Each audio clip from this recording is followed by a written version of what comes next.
আসসালামু আলাইকুম। আজকে কথা বলবো বাংলাদেশে এক নতুন মালের আমদানি হয়েছে।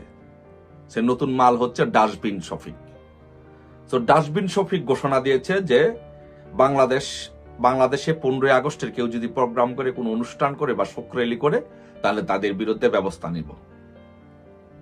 নেবে।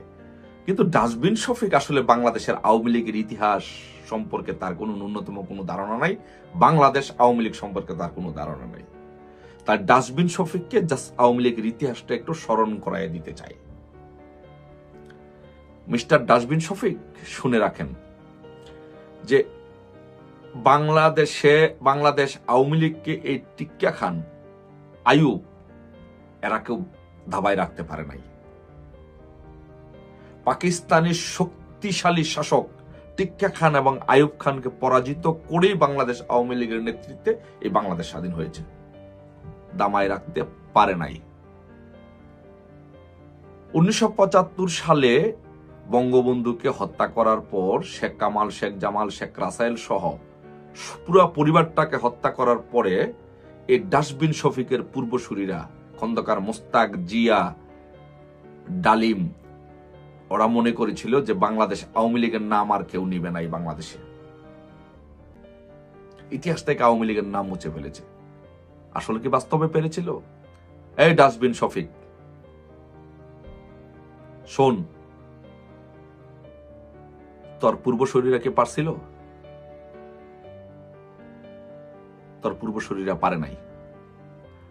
75 সালে বঙ্গবন্ধুর পুরো পরিবারকে হত্যা করার পরেও তোর পূর্বসূরীরা আওয়ামী লীগের নাম, আওয়ামী লীগের আন্দোলন, আওয়ামী লীগ সংগ্রাম বন্ধ করতে পারে নাই। 96 সালে আবার আওয়ামী লীগ ক্ষমতা এসেছিল। 111-এর এই তোর চেয়ে বড় বড় বাগা বাগা নেতারা, ফখরুদ্দিন, মঈনুদ্দিন সহ 11 কুশীলবরা শেখ হাসিনাকে জেলের ভিতরে বন্দি রেখে, প্রায় 2 বছর জেলের ভিতরে বন্দি রেখে শেখ হাসিনাকে মাইনাস করতে চেয়েছিল, আওয়ামী লীগকে মাইনাস করতে চেয়েছিল। পেরেছে? ওই ডাস্টবিন শফিককে পারছিল?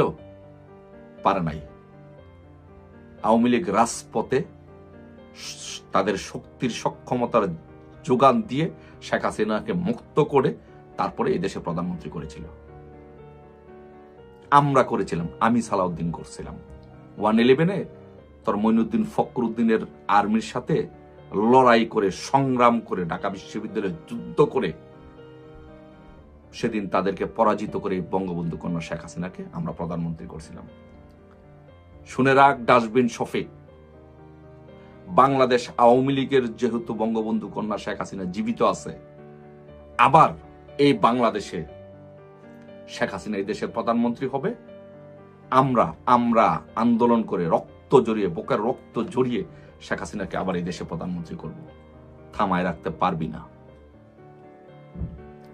15ই আগস্টে, এই যে 15ই আগস্টে তুই ঘোষণা দিছস মিস্টার শফিক, ডাস্টবিন শফিক, যে আওয়ামী লীগকে কোনো প্রোগ্রাম করতে দিবি না। 15ই আগস্টে আমরা আওয়ামী লীগ প্রোগ্রাম করব। 15ই আগস্ট আওয়ামী লীগ নতুন নতুন ডাইনামিক প্রোগ্রাম নিয়ে বাংলাদেশ আওয়ামী লীগ রাজপথে থাকবে। আমরা থাকব। বাংলাদেশের প্রত্যেকটি সংগঠন, আওয়ামী লীগ, যুবলীগ, ছাত্রলীগ, স্বেচ্ছাসেবক লীগ, কৃষক লীগ, শ্রমিক লীগ, শেখ হাসিনা সংগ্রাম পরিষদ, প্রত্যেকটি সংগঠন বাংলাদেশে 15ই আগস্ট জাতীয় শোক দিবস পালন করবে, প্রোগ্রাম করবে।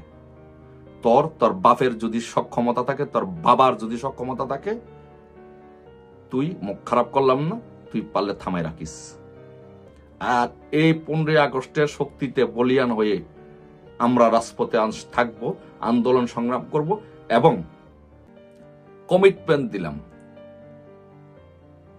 ওয়াদা করলাম এবং তোকে চ্যালেঞ্জ ছুড়ে দিলাম, এই ইউনূসের বিদায় করে এই বাংলাদেশে আবার প্রধানমন্ত্রী শেখ হাসিনাকে প্রধানমন্ত্রী করব। তোর আর তোর 14 গোষ্ঠীর তোর নাম নিশানে এই দেশে থাকবো না। আমরা ঠিকই থাকবো, আমরা রাজনীতি করব, বাংলাদেশ আওয়ামী লীগ থাকবে, বাংলাদেশ আওয়ামী লীগ রাজনীতি করবে, বাংলাদেশ আওয়ামী লীগ আবারও ঘুরে দাঁড়াবে, শেখ হাসিনা আবারও ইনশাল্লাহ প্রধানমন্ত্রী হবে। পারলে ঠেকাইস। জয় বাংলা, জয় বঙ্গবন্ধু।